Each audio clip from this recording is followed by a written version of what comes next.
திருவள்ளுவரின் வழியில் வாழ்ந்து வாழ்வின் உன்னத நிலையினை அடைய திருக்குறளோடு நாம் எனும் இந்த நிகழ்விலே இணைந்திருக்கின்ற உங்கள் அனைவருக்கும் முதற்கண் வணக்கம். குறள் எண் 1054, அதிகாரம் இரவு. ஒரு சிற்றூரில் எங்கும் இருள் சூழ்ந்த இரவு நேரம். தெருவில் ஆள் நடமாட்டமில்லை. அனைத்து வீடுகளும் தாழ்பால் இடப்பட்டிருந்தன.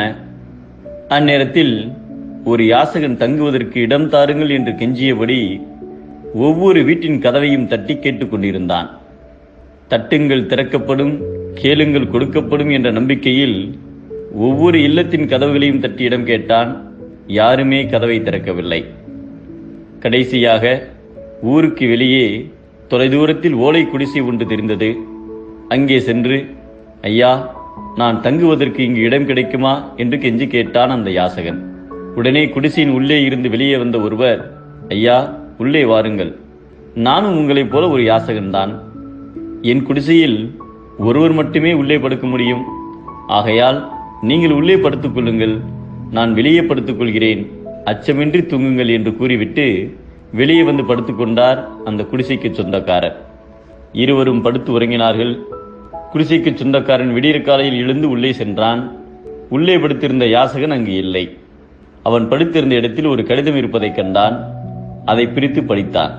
அதில், ஐயா, எனக்கு யாருமே இடம் கொடுக்காத போது உள்ளன்பு காட்டி உங்கள் இல்லத்திலே இடம் கொடுத்த தங்களின் இரக்கம் நிறைந்த உள்ளத்தை பாராட்டுகிறேன். இக்கடிதத்தை எடுத்துக்கொண்டு காலையில் என்னை சந்திக்கவும். இப்படிக்கு இந்த நாட்டு மன்னர் என்று மன்னரின் கையொப்பத்துடன் அரசு முத்திரையிட்ட ஒரு கடிதம் இருந்தது. யாசகன் காலையில் கடிதத்துடன் மன்னரை சந்தித்தான்.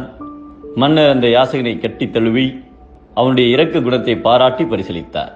தம்மிடம் உள்ளதை மறைத்து கூறும் தன்மையை கனவிலும் அறியாதவரிடத்தில் இறந்து கேட்பதும் பிறர்க்கு கொடுப்பதை போன்ற சிறப்புடையது என்பதை இரத்தலும் ஈதலே போலும். கரத்தல் கனவிலும் தேற்றாதார் மாட்டு என்கிறார் நம் தெய்வப்புலவர் திருவள்ளுவர். இருந்தும் இல்லை என்றால் இகழ், இருப்பதை இசைந்து கொடுத்தால் புகழ்.